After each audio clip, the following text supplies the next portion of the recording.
Yo mga tol, bago si Lebron, sino-sino nga ba ang mga previous player ng Lakers ang nagsuot din ng jersey number 23? Unahin natin sa listahan ay si Cedric Ceballos. Siya ay kino-consider na one of the best small forward noong 1990s at tinulungan niya ang Lakers na makabalik bilang isang contender na team matapos ang 3 season ng Lakers na hindi maganda.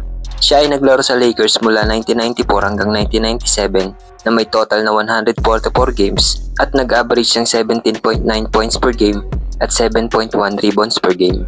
Sunod natin ay si Mario Bennett. Siya ay na-draft ng Phoenix Suns sa first round ng 1995 draft at pumasok sa Lakers noong 1997 to 1998 season at naglaro lang ng 45 games at nag-average ng 3.9 points per game at 1.3 rebounds per game.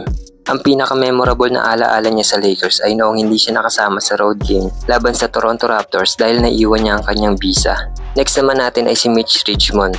Siya ay 6-time All-Star na pinapirma ng Lakers mula free agency noong July 2001 at nakapaglaro lang siya dito ng 64 games at nag-average ng 4.1 points per game at 1.3 rebounds per game sa loob ng 11.1 minutes per game. Nag-retire si Mitch matapos ang isang season niya sa Lakers at nag-rank bilang 34th all-time sa most NBA career points na may total na 20,497. Si Von Waper naman ay naglaro sa Lakers noong 2005 to 2006 season na nag-average ng 1.3 points per game at 0.5 rebounds per game sa loob ng total 16 games. Masasabi nating isa siyang legit bench warmer noong mga panahon na ito. Next natin ay ang kasama sa discussion bilang arguably best 6 man na naglaro sa NBA at ito ay si Lou Williams. Naglaro siya sa Lakers ng 1.5 season mula 2015 hanggang February ng 2017 at nag-average siya dito ng 17 points per game, 2.4 rebounds per game at 2.9 assists per game sa loob ng 125 games bago siya matrade papuntang Houston para makasama si James Harden. Ang last naman na nagsuot at huli na sigurong nakasuot ng number 23 sa Lakers ay si Gary Payton II.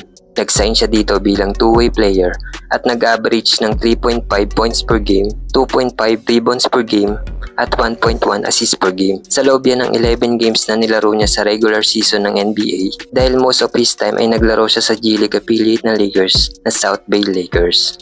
At yan nga po ang mga ilang players ng Lakers na nakapagsuot ng number 23 sa jersey. Malamang sa malamang hindi niyan madadagdagan dahil sure ball nang mareretire ng Lakers ang number 23 ni Lebron kapag ito ay nag-retire na. Kaya ba mga tol, ano bang masasabi nyo rito? Magkomento lang dyan sa ibaba at huwag kalimutang mag-like and subscribe bilang suporta sa ating munting channel. Sobrang maraming salamat po.